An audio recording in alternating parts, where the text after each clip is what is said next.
Hi, everyone. Welcome to another episode of Data Dave Dives Deeper, the bonus podcast with Talk Tech with Data Dave. I'm Alexis, you know me, the host of this podcast. And I'm excited because today I'm not only here with Data Dave, but I'm also here with Justin from Rhymetec. So we can hear Justin's kind of story of how he got into this world of data and cloud and technology, and actually all things Rhymetec today. So super pumped to have you both. Data Dave, how are you today?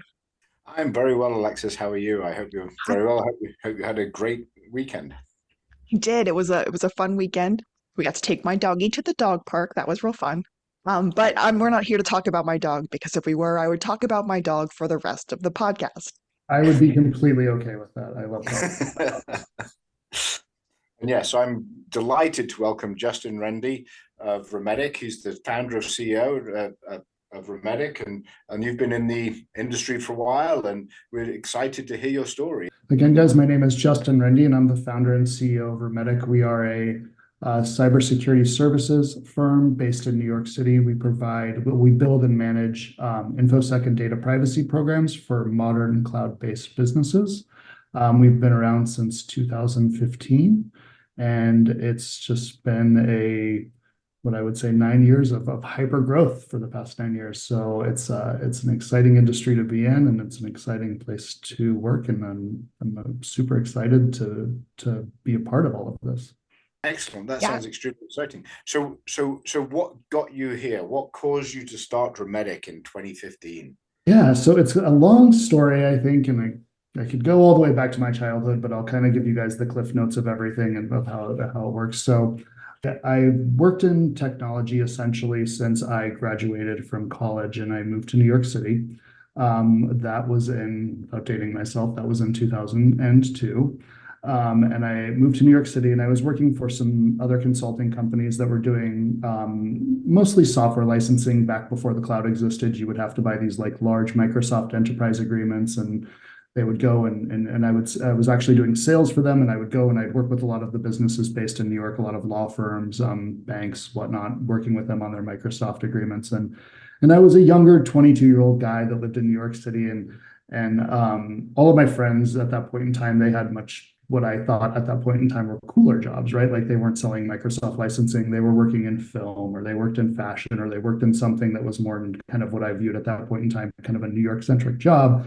And that was really exciting. So I was doing this and I enjoyed it, but I wasn't finding it totally fulfilling reselling Microsoft licensing. And I wanted something that was more exciting. So I actually left the tech industry for a while, and I ended up going to work in the film industry through some contacts that I had in Oh, the nice. industry. Yeah. And it was actually, I think, like thinking back on that and how that played into Rhymetec today is working in that industry, even though it's not related to technology, played a major part in how I work and how I've been able to develop and create Rhymetec. So I ended up going to work in film, and I worked there for 5 years, where I was working under some pretty big name celebrities and industry types of people in the industry, and So work. we're going to have to drill into that a little bit, I'm afraid. We're going to have to ask you what you were working on and whether we've actually heard of any of these projects and that sort of thing. So we can't just let that fly by on I was in film for 5 years. Sorry I about can that. tell you yeah, that Dave, I was in the same NDA for place. most of these things, so I can't talk about specifically who they worked with, but I can tell you that if you think of some major New York type celebrities, those would be the people that I worked for, specifically ones that are based in Tribeca, New York. I don't know if that's any sort of insight into what it would be, but there's a film festival in New York City that's called the Tribeca Film Festival that's ran by some pretty major Definitely. celebrities. I Yeah. think you can Google it, you could figure it out really quickly. And I was working for them, kind of just doing a lot of different jobs at certain point in times. I was working for them as an assistant, which is what most people start out in the film industry doing. And then I kind of worked my way up into kind of doing VIP guest relations. So essentially, what my Okay. job was at that point was I was responsible for getting all of these celebrities and industry executives to come to the Tribeca Film Festival that's hosted in April every year in New York City, and then manage these celebrities and industry executives while they were here. And then I actually, at that point in time, it doesn't still exist, but Tribeca had a sister festival in Doha, Qatar, which happened later on in August. And so I would spend 6 months out of the year working in New York on the Tribeca Film Festival. And then I would spend 6 months out of the year working in Doha, Qatar, working on the Doha Tribeca Film Festival.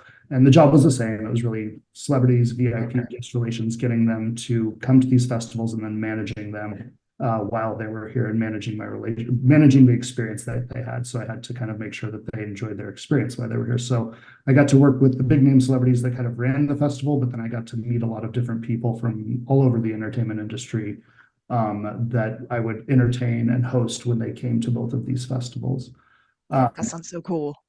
So Yeah, you're on the sort of personnel side of the film industry, working with the people and the names and that side, not the production of film or the production of the material, but the managing the individuals involved. exactly. I was managing the individuals involved when they would go to these sort of film festival events and making sure that these celebrities and industry executives were enjoying their time. They had a full schedule, that if they needed anything, they would come to me. And I would make sure that happened. And I did that for about 5 years. It was an enjoyable experience, but kind of to what you said before, I didn't have a passion for film. I wasn't looking to start building or creating films or producing anything like that. And I realized that I was doing this because of what I said earlier. I wanted to have a cool job. So as I got a little bit older and closer to my 30s, I was like less interested in having a cool job and more interested in having some more stability. If I wanted to stay in the film industry, I would have had to move to Los Angeles, which at that point in time wasn't something that I was really interested in. And so I wanted to stay in New York City. And so I ended up leaving the film industry, and I was like, okay, what can I do where I know that I have a solid baseline of knowledge and it's a really stable industry? And I decided to just go back into tech because I was like, this is what I know. This is what I've done. And I worked for another consulting company at that point in time in tech. And I started managing their cybersecurity department. So we would do penetration testing. We would build cybersecurity programs for mostly more legacy type of companies. So a lot of companies that had a lot of on-prem sort of infrastructure and less about the cloud. And I remember doing that for a few years and thinking the whole time, I was like, hey, this is great, but I think I worked in film and I worked with all these exciting big name people. And through doing that gave me a lot of confidence to be able to do a lot of different things. I'm like, oh, I've met celebrities and big name people, and I realized that they're all just the same as me. Everyone has their own insecurities and we're all just people. And so it gave me confidence really to be able to start Rhymetec. And so I was working at this other consulting company for a couple of years, and I was working with them, and I was doing a penetration test, which is where essentially we hack into your systems, and then we show you how we hacked into your systems so that we can close off all of those vulnerabilities so that someone that's looking to actually steal from you can't do that because we've remediated those vulnerabilities. And through this other company, I was doing this at a big law firm that I'd had a relationship with from way back when I was selling them Microsoft licensing. And I'd known them for years, and they were a good customer of mine. And we ended up doing a penetration test for them. I pulled together all the resources. The old consulting company that I worked for didn't have a ton of resources, so I had to go and find all the resources, put everything together, structure the deal, price the deal, put everything together essentially myself. And we went into this big law firm, and we ended up actually hacking them a million different ways too, which is a good thing for us. Good thing for you. Bad thing for the Not a law good thing for them. Yeah, right, not so good for them. But now it's good because you fixed them all. Yes, exactly. So it got me some recognition with them. So what had happened then is this law firm was like, hey, Justin, again, I'd known these guys for years from way back to when I was selling the Microsoft licensing. And I just kept a relationship with them. And they said, hey, I know you've been mentioning how you want to start your own business. And we believe in you. You did such an excellent job here with this penetration testing work. We saw that you put this all together. You didn't have a lot of resources from your company, and you kind of created this whole thing. And not only did you do a great job, but you delivered what we wanted you to deliver at a fair price, and it did really well. And they said, we want to refer you into one of our customers. So keep in mind, this is a big name law firm in New York City. So their customers are also big name type of customers. So they ended up referring me into one of their biggest customers, which I also signed an NDA with. But I can tell you that it was like one of the richest people in the world's companies that manages their billions of dollars was essentially who their customer was. Okay. And so they said, hey, we want you to go in and do a penetration test for one of our customers. We referred you into it, and they told me the name of the customer. And then they said, why don't you, I said, who is that? Because they just gave me the initials of the customer. And they said, why don't you go home and research who that is? So I immediately left. I think I didn't even go home. I looked it up when I left on my phone, and it was a big deal customer, one of the biggest names in tech, and one of the most wealthy people I think in the world, or at one point in time was the most wealthiest person in the world. So we went in and I said, thank you for this. This is an amazing opportunity for me to start my own company. I quickly put together all the contracts. I didn't have any, like a lot of money to start it. I wasn't coming from like a well-funded place. So I was bootstrapped. So I went home, I put together my first website on like a Wix website really quick over that weekend. I contacted some friends who were lawyers. I put together contracts. And then I immediately reached out to that company and I said, hey, this is law firm referred me into you. And then they responded and said, yes, we would love for you to do a penetration test for us. So very nice. Yeah, I ended up doing a penetration test for them as well. And we ended up hacking them a bunch of different ways too, which was again good for me, not so great for them. But that ended up kind of spiraling. This was in like 2015. That sort of work for them ended up spiraling into doing a lot of other penetration test work for a lot of other high net worth type of companies. So hedge funds, places like I can tell you the Ford Foundation. So things like that were some of the things that we were doing pen tests for. So in 2015, I was strictly just doing penetration test work and mostly for these more legacy type of businesses. Yep. I recognized at that point in time, I was like, this is great. I love doing this. I can get top dollar for these pen tests, but my income would be like, oh, I would do a pen test. So I'd see a big spike in income, and then I wouldn't do another pen test for another 2 or 3 months. And then I would see a spike in income. And I was used to having consistent income from a job. Right. And so I thought to myself, hey, this is great, but I just know myself and I know that I need to be able to plan better. And it's hard for me to plan without having that consistent income. And if I'm being honest, like I like working with these sort of high net worth type of companies, but I'm not a multi-billionaire. I don't have a lot in common with them. I have more in common with startups, and a lot of my friends worked at startups, and so I'm not as interested in sort of legacy technology. I wanted to align myself with the future technology. So I ended up kind of pivoting and saying, okay, I would rather provide penetration testing work to kind of smaller SaaS-based startups or cloud-based startups. And then what I would do, because at that time, it was a larger expense for them, is I'd say, okay, why don't you just pay me over the course of 3 months? And then that kind of gave me some consistency in my income, because in those 3 months, I'd be able to find another pen test. And then I would have monthly payments from them that gave me that consistency that I kind of initially desired.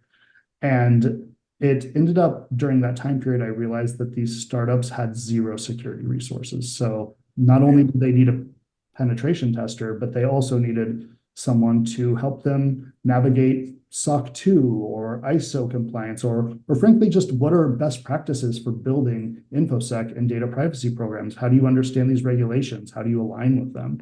So there were so many questions that I would get during that period of frankly, the time when they were paying me out over that pen test, that I was like, there's a much bigger opportunity here for me other than just pen testing. And that opportunity is really providing a CISO service for these customers, where I'm helping them essentially build and manage these programs while doing penetration tests for them, and really kind of managing their overall InfoSec program. And that was in probably around 2017. And I decided too that I was like, I want to really align with cloud-based technology. I don't think that's where the majority of the market was at the time, but I understood that was kind of the future of where technology was going. Right, I wanted to get ahead of that. Yeah. And so through doing that, I started to find some customers. Some of the customers that I had were Silicon Valley based customers, or they knew a lot, they were kind of entrenched in that Silicon Valley world. And they connected me to some security programs like, I don't know if you guys have heard of Vanta, or there's some platforms out there like Vanta, I believe a lot of companies use these now. And we really started to align our services and say, okay, these security platforms like Vanta are amazing for building a baseline, like the foundation of your security program. But so we kind of aligned our services with them, and then we would grow. We just grew with them. So as they grew, we would grow with them. We would fill any gaps that these platforms can provide with a manual service. And we really just started to take off. And that was in 2018, 2019. I think we had like 20 customers, and now we have really over 600 customers. Wow, that's impressive. That's a lot. Yeah. So that's my long-winded / short-winded story about how I came to be where I am today. I love that story, Justin. And I'm proud to tell anybody and everybody that D3 Clarity is actually a proud Rhymetec customer. We carry a lot of those ideas and those best practices, and those are things that we do all the time, but we do them for our clients. Mhm. And then we end up having nobody out there to do it for us. And it's like, oh no. And so that's how we ended up getting hooked up with Rhymetec. And it was just amazing to be like, oh, you know what? I can dedicate this one person to deal with all of that. And in our company, that happens to be me. And I'm so thankful to have you guys to help us, because you guys talk me through all that crazy stuff. But it's nice to have you guys give us that helping hand, because our resources are so dedicated on being experts for our clients. It's just a perfect opportunity for us. So I love to hear that. We came in with you guys in, I think, 2021 or 2022. Mhm. And I was telling you earlier, like we were with you when I just had like one dedicated person, and now I have like four dedicated people to help me, and I just love that. So I'm super happy to hear your story, and to think about how your story applies to us. I will tell people what I think I wrote it in a recommendation to you guys, like we wouldn't have our SOC 2 type 2 compliance without Rhymetec. And so we're really thankful to have you guys on our team, and just to recommend you to whoever we need to recommend you to. And we're super thankful to have customers like you. And I think that's really kind of the core of what we're trying to do is security and compliance and data privacy is our business. We want you guys to be able to focus on your business and the core competencies of your business. And so we want to be able to take that over in a way that can make sure that you guys understand what's going on with the program and how it's evolving and how it's scaling, but you guys don't have to constantly worry about it, because we're there to back you guys up, and we're going to be able to make sure that you guys have a scalable, secure InfoSec and data privacy program, and that's our goal. That's right. Well, we came into this really was on the SOC 2 and the compliance side of it. That was our entry point, because we work, as you well know, we work a lot with the importance of privacy in HIPAA and in other data sets, and the importance of data generally. And it was really making sure we had our I's dotted and T's crossed as we went through the SOC 2 compliance. Can you talk a little bit about the importance of SOC 2 as well from an industry perspective, and what your thoughts are behind this compliance area? Yeah, for sure. So there's a couple different ways to think about it. So I think typically we get some customers that come to us and they're like, hey, we need to be SOC 2 compliant because our customers are asking us about being SOC 2 compliant, right? Because you're retaining their data and they want to know that it's secure. So there's a lot of customers they have sales driving their security program, right? And that's actually not what we typically recommend. We typically recommend that people try to get ahead of this. And so when I think of how we would develop a security program, if we had like for a customer that has all the resources and all the money in the world, is I would for sure go forward and buy like a Vanta or a platform like that, because that's going to, like I said, be the source of truth and the foundation of any cloud-based InfoSec program. And then I think of SOC 2 as being like the kind of baseline control set that you need for an InfoSec program. It's going to talk about like two-factor authentication, making sure your data is encrypted. So kind of like security fundamentals that are involved in SOC 2. And so those are really control-based, and it's all about like, are these controls turned on? Are you making sure that everything is, your data is actually secure through the mechanisms that you have within your infrastructure? And then I start to think about, okay, what's the next step to do after that? And really, I think ISO 27001 is really the next logical step after that, because while SOC 2 is all about controls and implementing controls, ISO is really about developing an InfoSec program. So ISO at a very high level, an easy way to think about it is about, okay, let's identify all the risks in the organization, and then let's put together a remediation strategy for those risks. And then let's monitor the remediation over time, and let's work to make sure that we get those remediated. So ISO is really about processes, and SOC 2 is really about controls. And when I think you couple those two sort of frameworks together, they're a good sort of kind of foundation for any InfoSec program. And then you build off of that, right? You build, do you need intrusion protection? Do you need intrusion detection systems? Like, what are the systems that you need outside of what these sort of fundamental? So this is the locking the door side of security, right? This is the how do I lock my door? How do I stop people intrusion, stop people coming in, stop people doing bad stuff, essentially. Yes, exactly. You have to understand, Justin, that Dave often speaks in metaphors for me to understand, like locking doors. I really appreciate that. But we've had that conversation many times. Like we close our door to create privacy, the same way you would do it online through we did talk about this a WAN, a WAN, a LAN, a VLAN. That's what we were talking about at the time. Yeah, so that is just it. It's how do you keep it really at the end of the day, it's how do you keep people's data safe? And I think kind of going back to what I said before, which is I chose to focus on cloud-based companies. And I think that was one of the smartest things that I did, because there's a ton of resources out there of people that understand, okay, I need to secure, it's been my job for the past 20 years to secure this on-prem SQL server. I need to patch it. I need to make sure that it's secure, and I need to make sure that no one can get into the SQL server, but they don't understand that. And that was their job.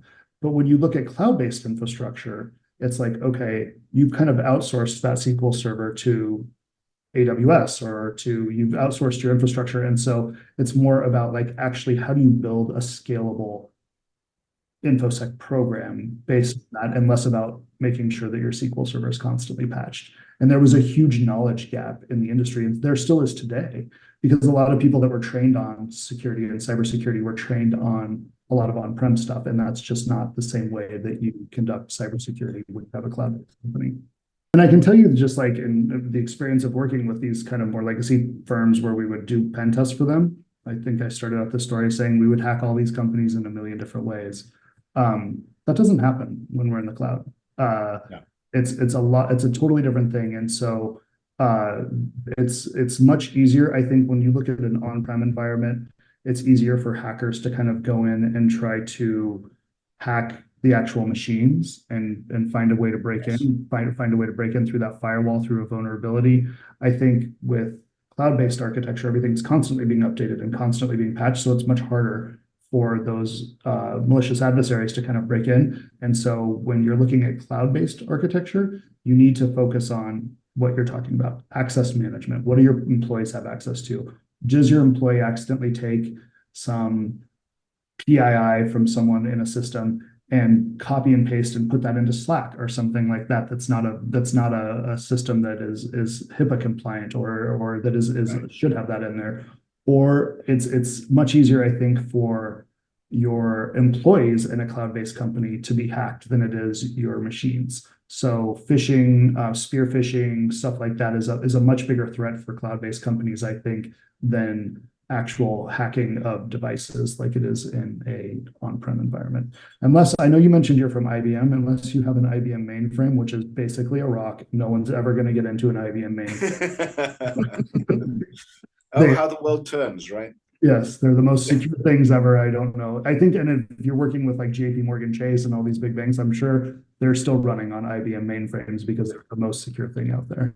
They largely are, but that's again the principle of least privilege architected in, right? Because they've got the security really locked into the way down and through it. And there's much less third-party software on it as well. Yes, exactly. which does make a big Justin, difference. I want to roll back for a second.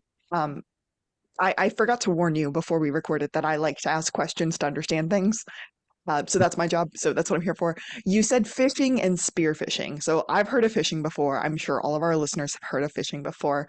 But then you were like, spear phishing. And of course, like I'm thinking of a spear and a fish. I have no technical connection to that. So can you tell me what that is, please? So phishing's just like, I'm sure we've gotten a phishing email. It's just like, oh, log into this, would enter your login and password. I probably got like 13 of them text message to me or to me just today on my phone. And so they're very generic and they go out to a wide group of people without nothing's very specific.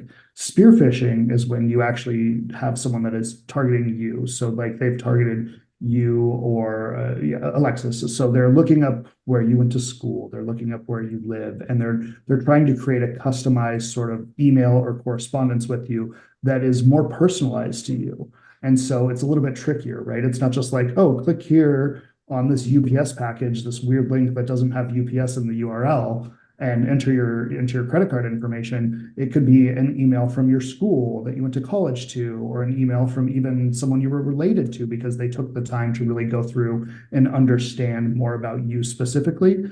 Those happen and they're much more of a threat because, again, you're much more likely to open an email from someone that you think is your mother than someone that you think is just a random UPS email.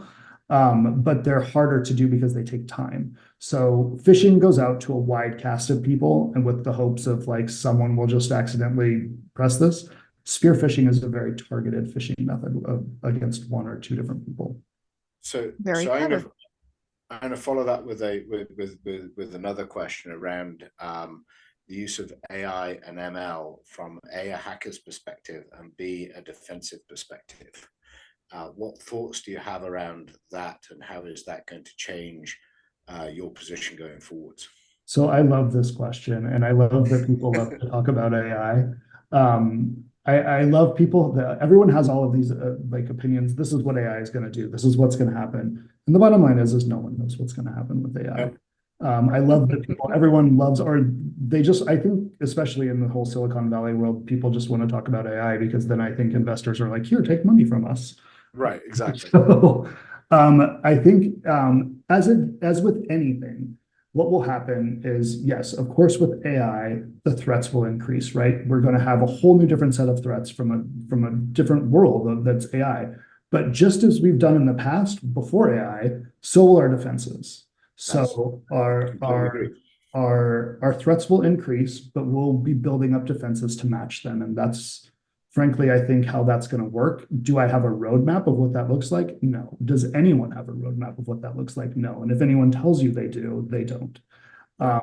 so I just think it's also just capitalism. That's how we're going to continue to grow, and new companies will come up and spur up, and it's just going to always be kind of like one catching up with the other. I think always, and I think that's how it's worked in the past, and I don't think that's going to change with AI. No, I completely agree with you. It's just, to me, it's just another tool that both the good guys and the bad guys will learn how to use for their respective parts, right? We might see more spear phishing because it's easier to generate the spear phishing emails because you can use AI to auto generate them, right? And to do the groundwork. But at the same time, all the current rules that we look at manually to detect phishing become something that you can put in a automated system to say this smells like a phishing email, and so we'll eliminate it before it even gets there. So there's this evolution that's going to continue to occur that allows us to, that will just keep moving forwards, right?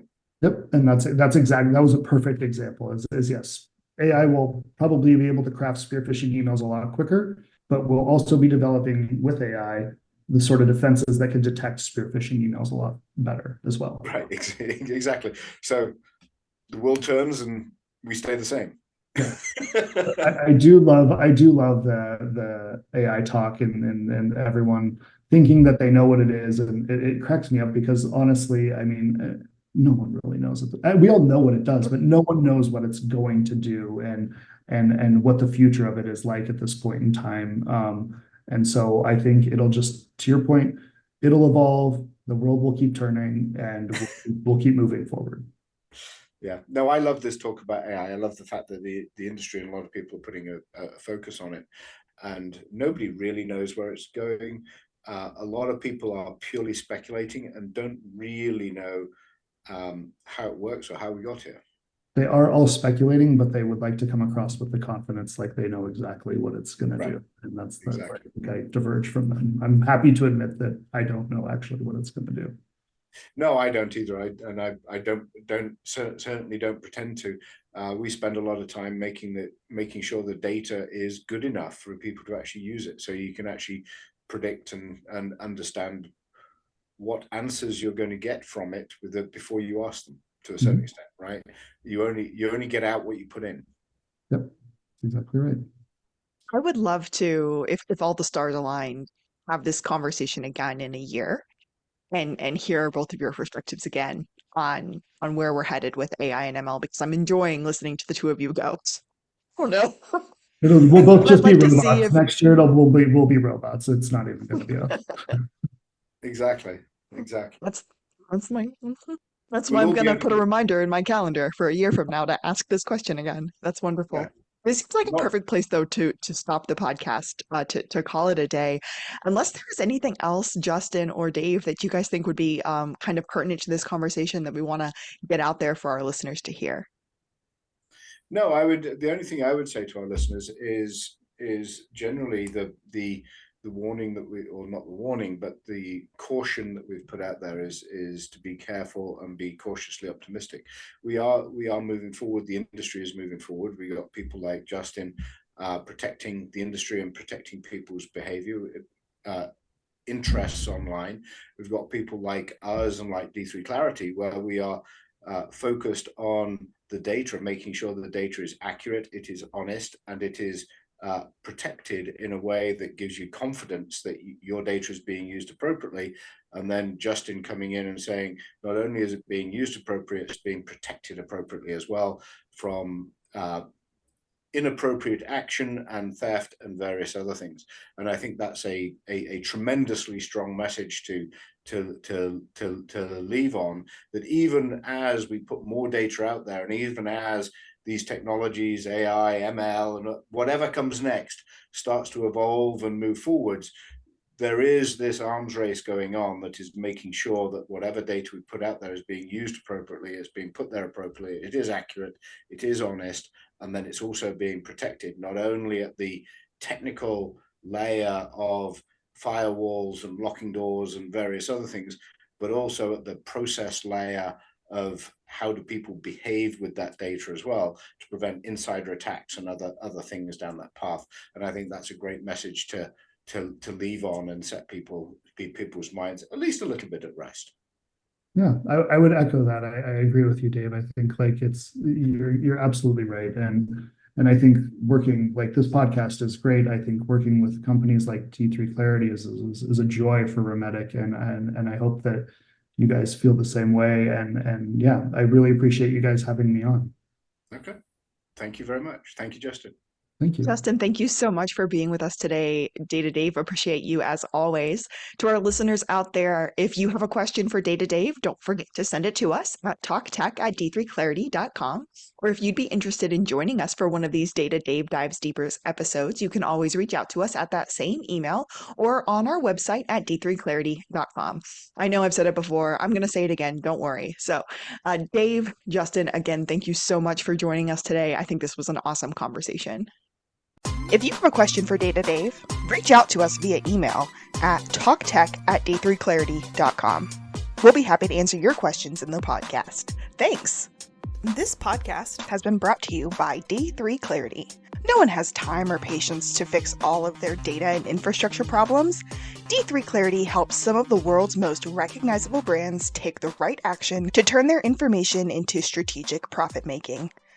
For more information, go to D3 Clarity, that's the letter D, the number 3, the word clarity.com.